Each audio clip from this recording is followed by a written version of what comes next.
Competitive education centre के online classes में आप सभी का एक बार फिर से स्वागत है। आज हम लोग हिंदी विषय को चालू करने वाले हैं और हिंदी विषय में अगर आप सिलेबस देखेंगे, चाहे आप किसी भी एग्जाम की बात करें, चाहे आप व्यापम के एग्जाम देखें, सीजीपीएससी के एग्जाम देखें या किसी भी अन्य वनडे एग्जाम की तैयारी कर रहे होंगे, अगर उसमें हिंदी सिलेबस है तो वर्णमाला से कुछ क्वेश्चन जो है वो पूछे जाते हैं।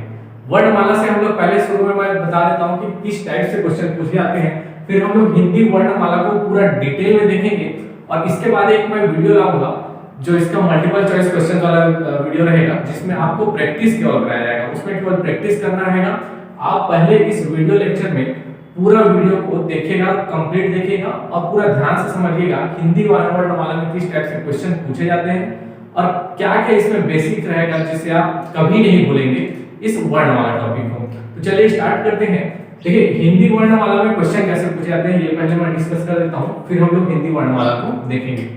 देखिए इसमें एक तो पूछा जाता है कि बेसिक से क्वेश्चन एक बनता है कि भाषा की सबसे छोटी इकाई क्या होती है। इस प्रकार से एक बेसिक क्वेश्चन बनता है वर्णमाला से, जिसमें हम लोग वर्ण क्या है जब ये देखेंगे तो क्लियर हो जाएगा ये चीज, ठीक है। दूसरा इसमें से पूछा जाता है कि निम्न में से कौन सा अंतःस्थ व्यंजन है। इस प्रकार से आपको ऑप्शन दिए गए होंगे और पूछा गया होगा अंतःस्थ व्यंजन निम्न में से कौन सा है। आपको चार ऑप्शन दे दिए जाएंगे, ए बी सी डी करके आपको चार ऑप्शन दिए जाएंगे और पूछा जाएगा अंतःस्थ व्यंजन कौन सा है। निम्न में से ऊष्म व्यंजन कौन सा है, ये भी चार ऑप्शन देके पूछ दिया जाता है। आपसे पूछ दिया जाता है अघोष, सघोष, ये सब क्या होते हैं ये पूछा जाता है। अल्प प्राण, अल्प प्राण, महाप्राण, ये क्या होते हैं, इनसे क्वेश्चन पूछा जाता है और ऑप्शन देके ही पूछा जाता है। आपको वनडे एग्जाम में जाएंगे तो इस प्रकार से क्वेश्चन बनते हैं, ठीक है। साथ ही साथ इनकी संख्या भी पूछ दी जाती है, जैसे अंतःस्थ व्यंजन की संख्या पूछ दी जाएगी, इसकी संख्या कितनी है, इस प्रकार से क्वेश्चन पूछे जाते हैं। तो ये बेसिक टाइप के क्वेश्चन है जो इस वीडियो के बाद अब आपके सारे डाउट भी क्लियर हो जाएंगे। कंप्लीट बस वीडियो को देखिएगा और चलिए अब जो स्टार्ट करते हैं हिंदी वर्णमाला को बेसिक से मैं एकदम स्टार्ट करने वाला हूं, तो चलिए स्टार्ट करते हैं। देखिए सबसे पहले हम लोग पढ़ेंगे इसका बेसिक में कि वर्ण क्या होता है। वर्णमाला तो एक शब्द हो गया, इसका हम लोग एक वाक्य उठाते हैं वर्ण। वर्ण क्या होता है, देखिए जैसे इंग्लिश में आप लोगों ने अल्फाबेट पढ़ा होगा, ए बी सी डी ये सारे अल्फाबेट्स हैं, उसी प्रकार वर्णमाला होती है। तो वर्ण क्या होता है, वर्ण होता है भाषा की सबसे जो छोटी इकाई होती है, भाषा की सबसे छोटी इकाई को ही वर्ण कहा जाता है, ठीक है। बहुत इंपॉर्टेंट है, एक वर्ड में ये भी पूछा जा सकता है अगर इजी आया क्वेश्चन तो।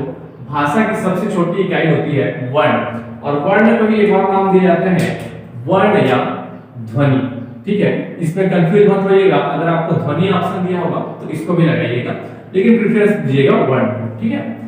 इससे रिलेटेड एक और क्वेश्चन बन सकता है कि वर्ण का बोला गया रूप, वर्ण का बोला गया रूप क्या कहलाता है। तो सेम इसी को लिखेगा, जैसे वर्ण का बोला गया रूप क्या कहलाएगा, ध्वनि, ठीक है। या इसको जस्ट अपोजिट करके पूछ दिया जाए, ध्वनि का लिखा गया रूप, ध्वनि का लिखा गया रूप क्या कहलाता है, तो यह कहलाएगा वर्ण। इस टाइप से क्वेश्चन पूछे जा सकते हैं, तो इसको भी याद रखिएगा, क्योंकि बेसिक से मैं बता रहा हूं तो ये सारी चीजें बताऊंगा और जो आने वाले क्वेश्चन हैं जो अक्सर पूछे जाते हैं उन क्वेश्चन को भी यहाँ पर डिस्कस करूंगा, ठीक है। तो यहाँ बस ये क्वेश्चन पूछे जाते हैं। अब देखिए वर्णमाला फिर क्या हो गया, तो जब इन्हीं वर्णों का सम्मिलित रूप, वर्णमाला से आप समझ रहे होंगे कि वर्णों का एक समूह है, तो इन्हीं वर्णों के समूह को ही फिर हम लोग क्या कहते हैं, वर्णमाला कहते हैं, ठीक है। अब आपके मन में ये सवाल आ रहा होगा कि वर्णमाला जैसे हमारे इंग्लिश में अल्फाबेट्स होते हैं 26 अल्फाबेट होते हैं ए से लेकर जेड तक, तो वैसे ही वर्णमाला में कितने वर्ण होते हैं, तो ये होते हैं 52। ये याद रखिएगा, वर्णमाला में कितने वर्ण होते हैं, 52 वर्ण होते हैं, ठीक है। वर्णमाला में कितने वर्ण होते हैं, 52। अब इस 52 को हम लोग अगर क्लासिफाई कर दें, दो प्रकार से इसे क्लासिफाई कर सकते हैं। एक स्वर, ठीक है, एक स्वर होता है और एक इसमें होता है व्यंजन, स्वर और व्यंजन, ठीक है। 52 वर्णमाला में वर्ण होते हैं और इसमें कुछ स्वर होते हैं, कुछ व्यंजन होते हैं। कितनी होती है अभी देखेंगे। वर्णमाला में 52 वर्ण होते हैं, स्वर होते हैं और व्यंजन होते हैं। ठीक है, स्वर क्या होता है? स्वर क्या होता है तो आप सब ये बचपन से ही पढ़ते आ रहे होंगे कि जिनका उच्चारण स्वतंत्र रूप से हो, जिनका उच्चारण स्वतंत्र रूप से हो, साथ ही साथ जो व्यंजन के उच्चारण में सहायक होते हैं। ठीक है, व्यंजन के उच्चारण में सहायक होते हैं, उन्हें कहा जाता है स्वर। ठीक है, स्वरों को जब उच्चारण किया जाता है, जैसे अ, इनके उच्चारण में किसी प्रकार के अन्य जैसे व्यंजनों की सहायता नहीं लेनी पड़ती, यानी स्वयं पर्याप्त है, स्वतंत्र रूप से इनका उच्चारण किया जा सकता है, तो ये कहलाते हैं स्वर।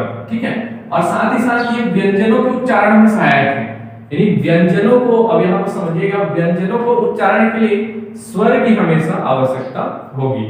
तो ये है इसका कॉन्सेप्ट और यही कहलाता है स्वर। ठीक है, स्वरों की संख्या भी मैं बताऊंगा, एक टेबल के फॉर्म में बताऊंगा, जिसको आप हमेशा के लिए याद रखिएगा, कभी नहीं भूलेंगे। दूसरा है व्यंजन। व्यंजन क्या होता है तो जस्ट इसके विपरीत ऐसे वर्ण जिनके उच्चारण के लिए स्वरों की आवश्यकता होती है, यानी इनका अब स्वतंत्र रूप से उच्चारण नहीं किया जा सकता, तो इनके उच्चारण के लिए स्वरों की आवश्यकता होगी, तो ये कहलाते हैं व्यंजन। जैसे मैं कहना चाह रहा हूं क, तो इसका उच्चारण केवल क से नहीं हुआ है, ये जो है क इस प्रकार से इसमें हलंत है और प्लस अ इससे मिलकर बना है, तब हम लोग इसको कंप्लीट कह पा रहे हैं क। ठीक है, ये क एक हलंत वाला है और एक अ, यानी ये स्वर और ये व्यंजन, तो इनके जो कंप्लीट उच्चारण है, जो क हम लोग कह पा रहे हैं, वह इस स्वर के कारण कह पा रहे हैं। ये याद रखिएगा, इंपॉर्टेंट है। ठीक है, अब आपको मैं बताता हूं स्वरों और व्यंजनों की संख्या, क्योंकि यहां से डायरेक्ट क्वेश्चन पूछा जाता है कि स्वरों की संख्या कितनी होती है। ठीक है, तो चलिए हम देखते हैं आगे।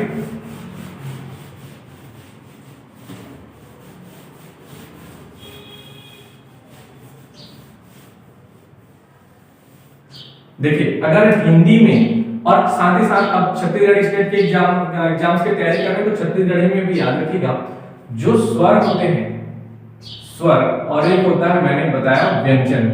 ठीक है, स्वर और व्यंजन की बात करें तो अगर हिंदी में देखें, हिंदी में और छत्तीसगढ़ी में देखें, छत्तीसगढ़ी में, ठीक है, हिंदी और छत्तीसगढ़ी दोनों के बारे में मैं आपको बता दे रहा हूँ, हिंदी और छत्तीसगढ़ी दोनों के बारे में। तो अगर स्वरों की बात करें तो हिंदी में स्वरों की संख्या होती है 11। ठीक है, हिंदी में कितने स्वर होते हैं? 11। लेकिन इसी में अगर दो अयोग वाह अम और आह को मिला दिया जाए तो ये संख्या हो जाएगी 13। ठीक है, लेकिन जनरली आंसर लेना है आपको 11।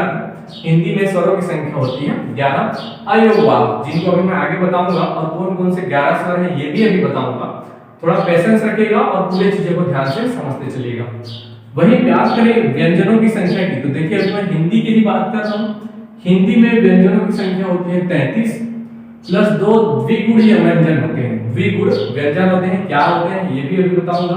तो इन द्विगुण व्यंजनों को अगर ऐड कर दिया जाए तो इनकी संख्या हो जाती है 35। लेकिन अगर सीधा सीधा पूछा जाए तो ये आंसर हो जाएगा आपका हिंदी में व्यंजनों की संख्या 33। द्विगुण व्यंजन को ऐड करने पर ये संख्या हो जाती है 35। आपको अलग अलग बुक्स में अलग अलग आंसर देखने को मिलता होगा, लेकिन ये याद रखिएगा जब यहाँ पर दो अयोगवाह को जोड़ेंगे तब ये 13 होगा, और यहाँ दो द्विगुण व्यंजन या उचित व्यंजन भी जिसे कहते हैं उसको जोड़ेंगे तब 35 होगा। वहीं छत्तीसगढ़ी में बात करें तो छत्तीसगढ़ी में अब यह 11 से कम हो जाएगा, कितना हो जाएगा? 8। अब इसकी संख्या छत्तीसगढ़ी में, यानी स्वरों की संख्या छत्तीसगढ़ी में कितनी हो जाएगी? 8। वहीं व्यंजनों की संख्या की बात करें तो ये हो जाएगा आचार्य नरेंद्र देव वर्मा के अनुसार ये 29 हो जाएगा। ठीक है, तो याद रखिएगा स्वरों की संख्या और व्यंजनों की संख्या डायरेक्ट पूछा जा सकता है।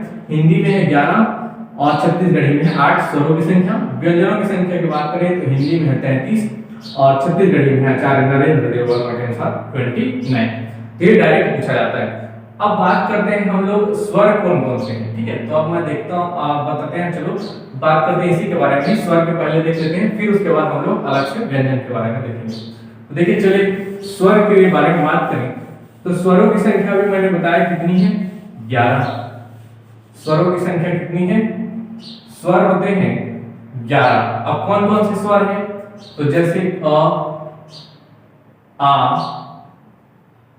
ई, बड़ा ई, उ, बड़ा उ, री, ए, ऐ, ओ, औ।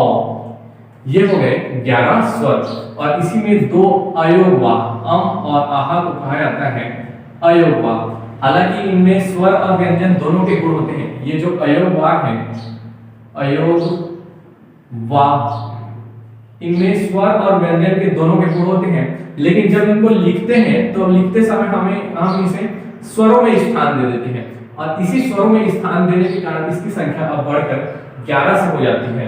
जब 2 ऐड कर दिया जाता है तो ये हो जाएगा 13, यानी 2 अयोगवाह को लिखने के आधार पर हम स्वरों में जोड़ देते हैं तो ये हो जाता है स्वरों की संख्या 13। ठीक है, याद रखिएगा। और आचार्य नरेंद्र देव वर्मा के अनुसार ये जो बड़ा ए है, ठीक है, बड़ा ए हो गया, बड़ा ओ हो गया और ये री हो गया, ये तीनों नहीं होते तो छत्तीसगढ़ी में अब 8 स्वर होते हैं। ठीक है, याद रखिएगा। अब देखिए स्वरों के प्रकार के बारे में इसमें देख लेते हैं, फिर हम लोग जाएंगे व्यंजन के बाद। ठीक है, इसके बाद ही जाएंगे व्यंजन में। तो देखिए स्वरों के प्रकार, स्वरों के प्रकार, ठीक है, स्वरों के प्रकार की बात करें तो देखिए उच्चारण के आधार पर, उच्चारण के आधार पर स्वर 3 प्रकार के होते हैं। कितने प्रकार के? 3 प्रकार के होते हैं। पहला है ह्रस्व स्वर, दूसरा है दीर्घ स्वर और तीसरा है प्लुत स्वर। प्लुत स्वर 3 प्रकार के स्वर होंगे उच्चारण के आधार पर, ह्रस्व स्वर, दीर्घ स्वर और प्लुत स्वर। इसको मैं एक टेबल के फॉर्म में अरेंज कर दे रहा हूं ताकि आपको याद करने में कोई दिक्कत ना हो। ठीक है, ह्रस्व स्वर, दीर्घ स्वर और प्लुत स्वर मैं केवल बोलते चल रहा हूं और इसका एग्जांपल लिख दे रहा हूं क्योंकि लिखने में बहुत ज्यादा टाइम लगेगा। देखिए ह्रस्व स्वर क्या होते हैं? ह्रस्व स्वर ऐसे स्वर जिनके बोलने में बहुत ही कम समय लगता है, बोलने में बहुत ही कम समय लगता है, जैसे कि अ हो गया, जैसे कि ई हो गया, छोटा ई, और उ हो गया, अ, ई और उ। ठीक है, और याद रखिएगा इन्हीं को ही कहा जाता है मूल स्वर भी कहा जाता है। अ, ई और उ को मूल स्वर भी कहा जाता है। ठीक है, याद रखिएगा मूल स्वर भी कहा जाता है, अ, ई, उ। ठीक है, और इसके साथ मूल स्वर में एक और है री। ठीक है, री, याद रखिएगा री को भी कहा जाता है। तो मूल स्वर अ, ई, उ और री। ठीक है, ह्रस्व स्वर किसे कहते हैं? तो जिनके उच्चारण में बहुत ही कम समय लगता है उसे कहा जाता है ह्रस्व स्वर। अ, ई, उ, ये सब ह्रस्व स्वर है। वही बात करें दीर्घ स्वर की, तो दीर्घ स्वर ऐसे स्वरों को कहा जाता है जिनके उच्चारण में अधिक समय लगता है। यह हम कह सकते हैं कि ह्रस्व स्वर से दुगना समय लगता है, तब हम उसे कहते हैं दीर्घ स्वर। अब जस्ट इसके अपोजिट कर दीजिए, आ, बड़ा ई, बड़ा उ, ए, ऐ, ओ, औ, ये सारे दीर्घ स्वर के एग्जाम्पल हैं। वही बात करें अंतिम और प्लुत स्वर की, तो जैसे प्लुत स्वर क्या होता है? ह्रस्व स्वर और दीर्घ स्वर से भी जब अधिक समय लगे उच्चारण में तब उसे कहते हैं हम प्लुत स्वर। जैसे नाटक या संवादों में यह यूज होता है, नाटक या संवादों में यूज होने वाले शब्द। जैसे हम लोग किसी को बुलाते हैं तो आ या जोर से किसी जब उच्चारण में हम किसी शब्द को, किसी वर्ण को लंबा खींच देते हैं तब उस प्रकार के स्वर जो आते हैं वो प्लुत स्वर आते हैं। जैसे हम लोगों ने, जैसे एक मंत्र का उच्चारण होता है ओम, ठीक है, ओम, तो इस प्रकार से जब ये शब्द लंबा खिंचाता है तो इसे ही कहा जाता है प्लुत स्वर। ठीक है, या राग में जैसे आ ऐसे करके खींचते हैं तो ये सारी चीजें आती हैं प्लुत स्वर के अंतर्गत। तो ये स्वरों के प्रकार में उच्चारण के आधार पर हम लोगों ने देखा 3 प्रकार के, ह्रस्व स्वर, दीर्घ स्वर और प्लुत स्वर, और इसके एग्जांपल्स आपने देखा। ठीक है, अब देखिए नेक्स्ट बात करते हैं हम लोग स्वरों के प्रकार के बारे में और बात करते हैं। तो जैसे हम लोग देखते हैं अनुनासिकता के आधार पर। ठीक है, दूसरा जो टाइप मैं बता रहा हूं, अभी हम लोग स्वरों के ही प्रकार देख रहे हैं। एक प्रकार देखा हम लोगों ने उच्चारण के आधार पर, दूसरा प्रकार मैं बताने जा रहा हूं अनुनासिकता के आधार पर। अनुनासिकता के आधार पर, ठीक है।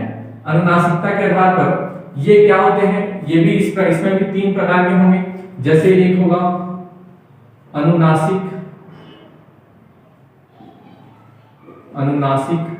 एक होगा निरनुनासिक, ठीक है, अनुनासिक निरनुनासिक, और एक होता है आपका, जैसे इसमें हम लोगों ने देखा अयोगवाद, इसी प्रकार से ही एक इसमें होता है अनुस्वर, ठीक है। 3 प्रकार के अनुनासिकता के आधार पर भी, अनुनासिक, निरनुनासिक और अनुस्वर। अनुनासिक क्या होता है, जब किसी वर्ण का उच्चारण करते हैं या किसी स्वर वर्ण की बात कर रहे हैं अभी हम लोग, तो किसी स्वर वर्ण के उच्चारण के समय जब वायु निकलती है हमारे फेफड़ों के अंदर से, तब वह नाक और मुंह दोनों में से होकर जाती है, तब उसे कहते हैं अनुनासिक, ठीक है। यानी वायु जो है, वायु का प्रवाह नाक से भी हो और मुंह से भी हो, तब उसे कहते हैं हम लोग अनुनासिक, ठीक है। वही इसके विपरीत निरनुनासिक, निरनुनासिक में क्या होगा, जब केवल वायु का प्रवाह केवल मुंह से होगा, केवल मुंह से होगा, यहाँ बस नाक से वायु का प्रवाह नहीं होगा, तब उसे कहेंगे निरनुनासिक। और अनुस्वर, अनुस्वर में क्या होता है, ये प्रायः जैसे अम और अह वाले, जैसे मैंने बताया, ये प्रायः किसी शब्द के अर्थ में परिवर्तन कर देते हैं, शब्द के अर्थ में परिवर्तन कर देते हैं, ठीक है। अनुस्वर से क्या होता है, किसी शब्द के अर्थ में परिवर्तन हो जाता है। तो देखिए इसका एग्जांपल पूछा जाता है, अनुनासिक, अनुनासिक का एग्जांपल क्या होगा, जैसे इसमें मैंने बताया कि नाक और मुंह से ही वायु दोनों स्थानों से वायु निकलती है, ठीक है। जैसे मैं एक शब्द लिख रहा हूँ हंसना, जब इसको बोलेंगे तो इसमें क्या हो रहा है, वायु नाक से भी निकल रही है और मुंह से भी निकल रही है, और इसी को दर्शाने के लिए यहाँ पर चंद्र बिंदु लगा दिया गया, ठीक है। जैसे मैंने कहा भौंकना, ठीक है। इसमें क्या होता है, जहां बस मात्रा पहले से लगी होती है वहां बस केवल बिंदु लगा दिया जाता है। चंद्र बिंदु के आप स्थान पर यहाँ देख रहे होंगे तो बिंदु लग गए हैं, या जैसे या में बोल, ठीक है, में लिखा हुआ है, अगर इसमें मैं में ऐसे करके एक बिंदु लगा दिया जाए, मैं या मैं, ठीक है, तो इसमें अब वायु नाक और मुंह दोनों से प्रवाहित हुई है, तो ये कहलाएगा अनुनासिक। निरनुनासिक में क्या होगा, केवल मुंह से वायु प्रवाहित होगी, और इसमें जो अ से लेकर अ तक के जितने स्वर हैं वो सारे क्या हैं, निरनुनासिक हैं। याद रखिएगा। अनुस्वर की बात करें तो अनुस्वर शब्द के अर्थ में परिवर्तन करने के लिए ये जिम्मेदार होते हैं। जैसे कि मैंने कोई शब्द जिसमें मैं बताता हूं, जैसे हम लोग लिखते हैं पीकी, पीकी एक शब्द है और इसका अलग एक अर्थ है, लेकिन अगर इसी में पिंकी जोड़ दो, ठीक है, अगर इसी में अंग की मात्रा जोड़ दो पिंकी, तो ये एक अलग शब्द हो जाएगा, ठीक है। जैसे कोई और शब्द देखते हैं, जैसे देखते हैं गंगा, ठीक है, जैसे गंगा, गंगा को कैसे लिखा जाता है, ग प्लस अंगा, ठीक है, गंगा, इस प्रकार से। लेकिन इसको हटाने के लिए हम लोग जब अनुस्वार जोड़ते हैं तो इसको क्या लिख सकते हैं, यहाँ पर एक बिंदु जोड़ दिया जाएगा और ये गंगा हो जाएगा, इस प्रकार से, ठीक है। तो ये अनुस्वार होते हैं। आप जनरली ज्यादा इसमें डिटेल में नहीं जाएंगे। तो अनुनासिक में क्या होगा, वायु नाक और मुंह दोनों से प्रभावित होगी और इसके लिए इसमें चंद्र बिंदु लगा दिया जाता है। निरनुनासिक में केवल मुंह से प्रभावित होगी, अ से अ तक, और अनुस्वार किसी भी शब्द के अर्थ में परिवर्तन कर देते हैं। तो ये अनुनासिकता के आधार पर हो गया। अब इसी प्रकार जो तीसरा प्रकार देखते हैं हम लोग, अभी केवल स्वरों की बात हो रही है और स्वरों में ही मैं आपको तीसरा प्रकार बता रहा हूँ, जिसके अकॉर्डिंग क्लासिफाई हम लोग कर रहे हैं।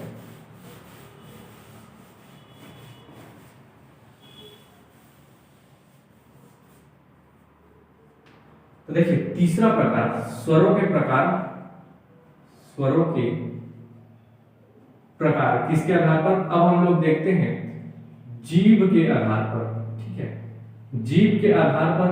और ये भी याद रखिएगा, एक होता है अग्र स्वर, एक होता है मध्य स्वर और एक होता है पश्च स्वर। इसमें भी जीव के आधार पर भी 3 प्रकार, ठीक है। जब जीव के अग्र भाग का प्रयोग होता है किसी स्वर के उच्चारण में तो अग्र स्वर, मध्य भाग का प्रयोग होगा तो मध्य स्वर, और पश्च भाग का प्रयोग होगा तो पश्च स्वर। बहुत ही आसान है, आप देखेंगे इसका एग्जांपल तो भी समझ आएंगे। जैसे अग्र, मध्य और पश्च, तीन शब्द मैंने लिखा है। जैसे पहले मैं बताता हूं मध्य वाला, तो केवल अ जो ऐसा शब्द है जिसमें केवल जीभ के मध्य भाग का प्रयोग हो रहा है, तो ये जीभ के आधार पर मध्य भाग में अ, ठीक है। वहीं पश्च भाग में देखेंगे तो अगर आप बोलकर देखिए आ, इसमें जीभ के पीछे भाग का प्रयोग हो रहा है, ठीक है, ठीक है, आ हो गया। और जैसे उ हो गया, बड़ा उ हो गया, ओ हो गया, औ हो गया, ठीक है, ये सारे पश्च स्वर हैं। वही अग्र स्वर में देखिए अब क्या क्या बच गया यहाँ बस ई बच गया, बड़ा ई बच गया, और बच गया ए बच गया, बड़ा ए बच गया, ये सारे अग्र स्वर कहलाएंगे, ठीक है। एग्जांपल याद रखिएगा अग्र स्वर कौन सा है ऐसा पूछा जा सकता है, और ऑप्शन दे दिएगा ई इसमें से एक दे देगा अग्र स्वर में से, बाकी इसका ऑप्शन दे देगा। इस प्रकार से यहाँ क्वेश्चन बनते हैं। अब हम लोग मेन आते हैं व्यंजनों में, जहां से अधिकतर क्वेश्चन आपको देखने को मिलते हैं। व्यंजनों से अधिकतर क्वेश्चन आपको देखने को मिलेंगे, यहां से भी पूछा जाता है और व्यंजनों से भी पूछा जाता है, ठीक है। तो उसके आधार पर मैं बताता हूं। अब देखते हैं, हम लोग बात करते हैं व्यंजनों के प्रकार, ठीक है। व्यंजन क्या होता है मैं पहले ही बता चुका हूं, जिनके उच्चारण के लिए स्वरों की आवश्यकता होती है, जिनका उच्चारण स्वतंत्र रूप से नहीं किया जाता, व्यंजन कहलाते हैं। व्यंजन की संख्या, व्यंजन की संख्या मैंने बताया कितनी है, 33 है, अभी मैंने बताया, प्लस इसमें दो द्विगुण व्यंजन या उचित व्यंजन जिसे कहते हैं जोड़ दिया जाता है, ये संख्या हो जाती है 35। अब बात करते हैं व्यंजनों की प्रकार। इसके लिए मैं एक टेबल बना रहा हूं, उस टेबल पे याद रखिएगा, तो आपसे कोई भी क्वेश्चन छूटने वाला नहीं है। तो अभी केवल टेबल को बनाइए और सारी चीजें समझ में आ जाएगी, स्वरों से भी रिलेटेड, व्यंजनों से रिलेटेड, सघोष अघोष सारी चीजें इस टेबल के माध्यम से आपको समझ में आ जाएंगी। तो चलिए मेरे साथ टेबल बनाइएगा।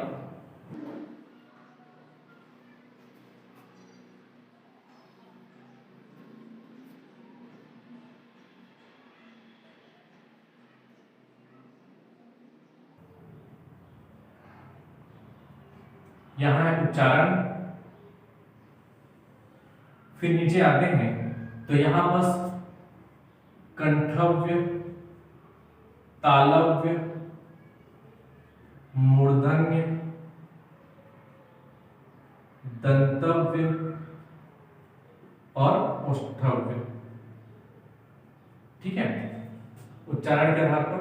और ये मैं टेबल क्रिएट कर दे रहा हूं, पूरा आप देखते चलिएगा कैसे कैसे ये बन रहा है। सेकंड में मैं रख रहा हूं स्पर्श व्यंजन को, स्पर्श व्यंजन को, और स्पर्श व्यंजनों की संख्या पूछा जाता है तो स्पर्श व्यंजनों की संख्या को मैं इसी पे ही लिख दे रहा हूं 25 संख्या होती है। कौन कौन से हैं, क, ख, ग, घ, अंगा, ठीक है। अगर ये नहीं दिखेगा, ये बोर्ड पे आपको नहीं दिख रहा होगा, तो इसको अलग से मैं बाहर में भी शो कर दूंगा। तालव्य च, छ, ज, झ, य, ट, ठ, ड, ढ, न, त, थ, द, ध, न, प, फ, ब, भ और म, ये सारे कहलाते हैं स्पर्श व्यंजन, ठीक है। क वर्ण, च वर्ण, त वर्ण, त वर्ण और प वर्ण स्पर्श व्यंजन कहलाते हैं। वही बात करें अब दूसरा है अंतःस्थ व्यंजन। अंतःस्थ व्यंजन केवल टेबल बनाइएगा, सारी चीजें मैं क्लियर करा दूंगा।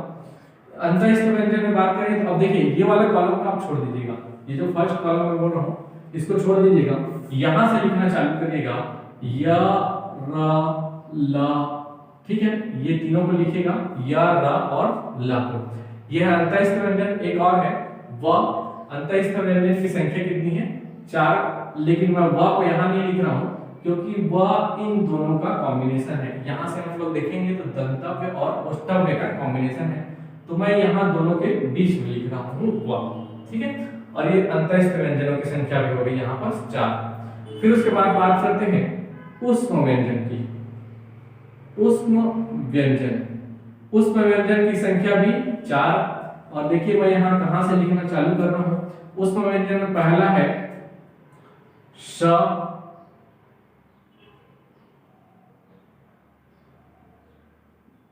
स, ठीक है, स, यहां से लिखते हैं स और हा को मैं लिख रहा हूं ऊपर में, यानी यहां बस कोई उष्म व्यंजन में ये वाले पार्ट में, उष्णव्य वाले पार्ट में कोई सभी नहीं है, ठीक है। ये मैं इसको कंप्लीट कर दे रहा हूं यहां तक, ताकि आपको कोई कंफ्यूजन ना हो इसमें। इस प्रकार से, ठीक है। तो जब उष्म व्यंजन लिखते हैं तो स और हा को लिखेंगे इस कंठव्य वाले पार्ट में। इस टेबल को याद रखिएगा, बस सारी चीजें आपको ऑटोमेटिकली याद हो जाएगी और इसमें मैं क्लियर भी करा दूंगा, ठीक है। तो ये हो गया उष्म व्यंजन, ठीक है। हम लोगों ने अंतःस्थम व्यंजन देख लिया, उष्म व्यंजन देख लिया, और एक है उक्षिप्त व्यंजन। एक बीच में मैं स्वर भी लिख देता हूँ, स्वरों को भी इसी प्रकार से देखेंगे, कंठव्य तालव्य में भी हम लोग देख लेंगे। तो जब स्वर लिखते हैं तो कंठव्य तालव्य में अगर इसको डिवाइड करें तो ये अ आ यहां आ जाएगा, ई और फिर उ को लिखेगा, उ को अंतिम में, री को लिख देगा यहाँ, और इस वाले पार्ट में कुछ भी नहीं है, ये याद रखिएगा, ठीक है। फिर अंत में आते हैं तो ये है उक्षिप्त व्यंजन। उक्षिप्त व्यंजन, और उक्षिप्त व्यंजन में केवल दो है, ड और ढ, जैसे मैंने वहां द्विगु व्यंजन या उक्षिप्त व्यंजन बताया, और इसको ठीक बीचों बीच लिखेगा यहाँ, बस ड में यहाँ बिंदु है, ढ में यहाँ बिंदु है, ठीक है। ये बिंदु ये दर्शा रहा है कि इसके दो गुण है, जैसे इसके बिना पढ़ेंगे हम लोग तो ये ड होगा, डब्लू का ड, लेकिन ये ड हो जाएगा अगर उक्षिप्त व्यंजन में यहाँ एक बिंदु है। तो जैसे सड़क वाला, सड़क में यहाँ बस बिंदु दिखेगा, ठीक है। तो ये हो गया। अब इस टेबल को आप लोग एक बार अच्छे से देख लीजिए और फिर मैं सारी चीजों को क्लियर करता हूँ। तो देखिए पहला चीज है यहाँ बस स्पर्श व्यंजन। स्पर्श व्यंजन क्या होता है, जैसे ही हमारे फेफड़ों से वायु निकलती है तो वह हमारे जो मुख गुहा का पार्ट रहता है, जिसमें कंठ होता है, तालु होता है, मूर्धन्य होता है, दंत होता है और ओठ होता है, ये चारों पार्ट में से कहीं ना कहीं से वह स्पर्श होते हुए निकलती है, और इसी के आधार पर व्यंजनों को बांटा गया है। तो स्पर्श व्यंजनों की पहले तो याद रखिएगा संख्या 25, फिर उसके बाद क ख ग घ अंगा, ये है कंठव्य। आप बोल कर देखेंगे तो क जो वर्ण निकल रहा है, ये जो क वर्ण है यानी क व्यंजन है, कंठ से उत्पन्न हो रहा है। वैसे ही ख ग और क ख ग घ और अंगा, ये चालू, ठीक है। उसी प्रकार तालव्य, जब च बोलेंगे च, तो जो उच्चारण हो रहा है वह तालु के पास से हो रहा है, ठीक है। वैसे ही मूर्धा, मूर्धा कहने का अर्थ है जब आप जीभ को अपने 90 डिग्री ऊपर ले जाते हैं तो वो वाला पार्ट, वैसा पोजीशन कहलाता है मूर्धा, ठीक है। जब जीभ को 90 डिग्री ऊपर ले जाया जाता है तो वो वाला पोर्शन या उस जो स्टेट को हम लोग कहते हैं मूर्धा। तालव्य, ऊपर वाला पार्ट तो पूरा तालु है, लेकिन जब जीभ को वहां जाकर 90 डिग्री में टच करते हैं तो वो कहलाता है मूर्धा। दंत यानी दांत और ओठ, जब त थ द ध बोलते हैं तो ये दांत से उच्चारण हो रहा है। वही जैसे ट बोले, ट ठ ड, तो जीभ आप देखेंगे 90 डिग्री ऊपर पर जाती है। ओष्ठव्य, प मैं बोल रहा हूं तो हमारे मुंह ओठ का यहाँ पर यूज हो रहा है, फ ब भ और म, ये हो गए स्पर्श व्यंजन। अंतःस्थ व्यंजन क्या होता है, जब हमारे दांत और तालु और साथ ही साथ जीभ परस्पर आपस में सटते हैं, ठीक है, और बिना किसी अवरोध के वायु बाहर निकलती है, तब उसको कहा जाता है अंतःस्थ व्यंजन। ये बहुत ही इंपॉर्टेंट, याद रखिएगा अंतःस्थ व्यंजन के बारे में। और इसकी संख्या है 4, य र और ल, ये तीनों आएंगे। देखिए मैं पहला बॉक्स को क्रॉस कर दिया हूं, यहाँ पर कोई भी अंतःस्थ व्यंजन नहीं है, यानी कंठव्य में कोई भी अंतःस्थ नहीं है। अगर ये भी पूछ दिया जाए कि अंतःस्थ व्यंजन का ये जो य है ये क्या है, कंठव्य है, तालव्य है, मूर्धन्य है, दंतव्य है, तो यहाँ से आप देखकर बता सकते हैं ये तालव्य है। र को बोलेंगे, र की बात करेंगे तो ये मूर्धन्य है, ल की बात करें तो ये दंतव्य है, लेकिन जो व्य है वो संयुक्त व्यंजन है, अर्थात ये दंतव्य और ओष्ठव्य का मिश्रण है, ठीक है। दंतव्य और ओष्ठव्य ये दोनों से ही उच्चारण कर पाते हैं हम लोग, दांत और ओठ दोनों से। व जब बोलते हैं तो हमारा दांत, जीभ जो है दांत पांच स्पर्श करता है और ओठों का भी यूज होता है। तो व जो है एक मिश्र व्यंजन है, कह सकते हैं आप संयुक्त व्यंजन है दंत और ओष्ठ का। ठीक है, इसके बारे में अभी आओ मैं बताऊंगा। संयुक्त व्यंजनों की संख्या भी 4 होती है, उसके बारे में भी बताऊंगा। ठीक है, तो ये आपको याद होना चाहिए। उष्म व्यंजन के बारे में बात करते हैं। इस कॉलम की मैं बात करता हूँ श, श, स और ह। अब देखिए ये क्या होता है, जब हम श बोलते हैं, तो हमारे एक अंदर से, मुंह के अंदर से उष्मा उत्पन्न होती है, इसी कारण इसका नाम रखा गया है उष्म व्यंजन। ठीक है, अब ये पूछा जा सकता है कि ये जो शक्कर का स है ये कौन सा व्यंजन है, तो ये तालव्य है। ठीक है, इसका उच्चारण के आधार पर देखें तो उच्चारण के आधार पर ये क्या है, तालव्य है। ये षटकोण का स देखें तो ये उच्चारण के आधार पर क्या है, ये मूर्धन है। ठीक है, श बोलते हैं तो जीभ हमारा 90 डिग्री पर टच कर रहा है। वही अगर नॉर्मल स देखें तो ये दंतव्य। इसी प्रकार से क्वेश्चन पूछा जाता है, बहुत सारे एग्जामों में पूछा गया है, हाल ही के कई एग्जामों में व्याकरण के आपको पूछा गया है कि शक्कर का श क्या है, दंतव्य है, ओष्ठव्य है, तालव्य है, कंठव्य है। आपको वहां आंसर लेना है श क्या है, तालव्य। इस टेबल के माध्यम से आप सारे क्वेश्चन को आंसर कर पाएंगे। वही अब देखिए स्वर की बात करें तो स्वर को भी ठीक मैंने वैसे ही क्लासिफाई किया हुआ है। अ और आ क्या है, कंठव्य है। आपको स्वर तो है ये पता है, लेकिन उच्चारण के आधार पर अ और आ क्या है, ये है कंठव्य। जबकि ई और ई ये क्या है, तालव्य। री क्या है, ये है मूर्धा। और ये है उ और उ, ये है ओष्ठव्य। अब देखिए अब आपके पास बच गया है क्या क्या, ए बच गया, ठीक है, और ओ बच गया। स्वरों की मैं बात कर रहा हूं, ए और ओ बच गया। तो जो ए है ये इनमें से किसी इंडिविजुअल का नहीं है उच्चारण के आधार पर, ये कंठव्य और तालव्य का मिश्रण है। ठीक है, ए की बात करें तो ये कंठव्य प्लस तालव्य है, कंठव्य प्लस तालव्य है। और वही बात करें ओ की तो ये कंठव्य प्लस ओष्ठव्य है। जैसे ओ तो मैं कंठ से भी इस यूज हो रहा है, उच्चारण कंठ से भी हो रहा है और ओष्ठ से यानी ओठ से भी हो रहा है। तो ये कंठव्य प्लस ओष्ठव्य बहुत ही इंपॉर्टेंट है। ठीक है, बहुत ही इंपॉर्टेंट है ये। ऐसे करके भी पूछा जाता है कि ए क्या है, कंठव्य है, तालव्य है, कंठव्य प्लस तालव्य का मिश्रण है, तो कंठव्य प्लस तालव्य का मिश्रण। ठीक है, ये याद रखिएगा। अब अंतिम में जो कॉलम बना हुआ है उसकी बात करते हैं ड और ढ की। ठीक है, ड और ढ द्विगुण व्यंजन है, उच्छिष्ट को ही कहा जाता है द्विगुण, इसमें कंफ्यूज मत होइएगा। द्विगुण क्यों कहा जाता है, क्योंकि दो गुण है इसके। जैसे मैंने बताया ड में जब बिंदु आ गया, ये जो वर्ण है ये जो व्यंजन के वर्ण है, ठीक है, ये संस्कृत में नहीं थे, ये हिंदी के अब आधुनिक वर्ण है। ठीक है, क्योंकि इसमें नया ये मॉडिफाइड करके लाया गया, आप ये समझ सकते हैं ड और ढ को। तो इसी कारण दो गुण होने के कारण इसे द्विगुण व्यंजन कहा जाता है। और इसको स्थान कहां दिया गया है, तो मूर्धन्य में। ठीक है, यानी ड और ढ जो द्विक्षुप्त हैं ये मूर्धन्य है। ठीक है, अब मैं बात करने वाला हूं सघोष, अघोष, अल्प्राण और महाप्राण के बारे में। तो देखिए सबसे पहले इसका मीनिंग समझिएगा। अघोष क्या होता है, अघोष और सघोष हमारी एक स्वर तंत्रिका होती है।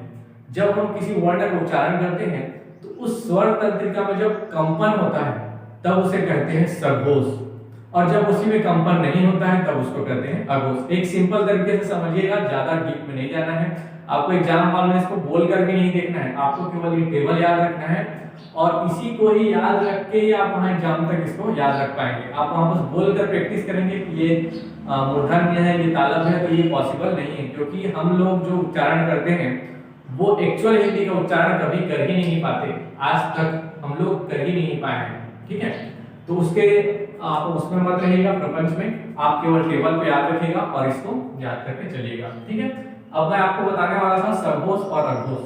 तो देखिए ये जो स्पर्श व्यंजन है, ठीक है, स्पर्श व्यंजन है, इसको मैं क्लासिफाई कर रहा हूँ। ठीक है, और इसके जो पहले और दूसरा कॉलम है यानी क, च, ट, त, प और ख, छ, ठ, थ, प, ये दोनों कहलाते हैं अघोष। अघोष यानी स्वर तंत्रिकाओं में इसमें कंपन नहीं होगा। जबकि अंतिम के तीन है, दूसरा, तीसरा और पांचवा, ये कहलाएंगे सघोष।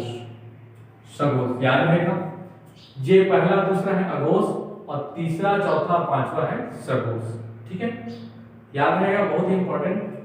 अब इसकी बात करें अंतःस्थ व्यंजन की, तो यह भी होता है सघोष।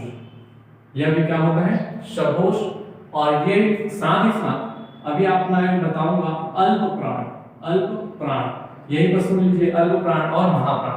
अल्प प्राण क्या होता है? जब हमारे जो फेफड़ों से जब वायु निकलती है, तब जब यह मुंह के रास्ते निकलती है तो वायु बहुत कम मात्रा में निकलती है, तो उसको बोलेंगे अल्प प्राण। और जब यही वायु बहुत ज्यादा मात्रा में निकले तो उसको महाप्राण। तो ये है सघोष प्लस महाप्राण। ये जो कॉलम है अंतःस्थ का, ये पूरे सघोष और अल्प प्राण है, ठीक है। यानी कम वायु निकलती है और स्वतंत्रिका में कंपन होता है। वही व्यंजनों की बात करें, यानी ऊष्म व्यंजन की बात करें, तो ऊष्म व्यंजन में याद रखिएगा, अब इसका जो तीन अंतिम का तीन है, देखिए ये वाला, ये तीन देखिए बीच का, इसको फर्स्ट को छोड़ दीजिए, ये ठीक इसके अपोजिट होगा। जैसे ये सघोष और अल्प प्राण है, तो ये अघोष, अघोष और महाप्राण होगा। अघोष और महाप्राण। और टेबल को केवल याद रखिए, जो चीज मैं जहां लिखा हूं केवल उसी को वहां रखिए और सारी चीजें आपको क्लियर होने वाली है। सघोष अल्प प्राण ये अंतःस्थ व्यंजन है। अघोष महाप्राण श, शक्कर का स, षटकोण का स और श, ये है अघोष और महाप्राण। जबकि इसकी बात करें, ये एक जो बच गया ह, अब ह क्या है आपसे पूछा जाएगा, तो ये महाप्राण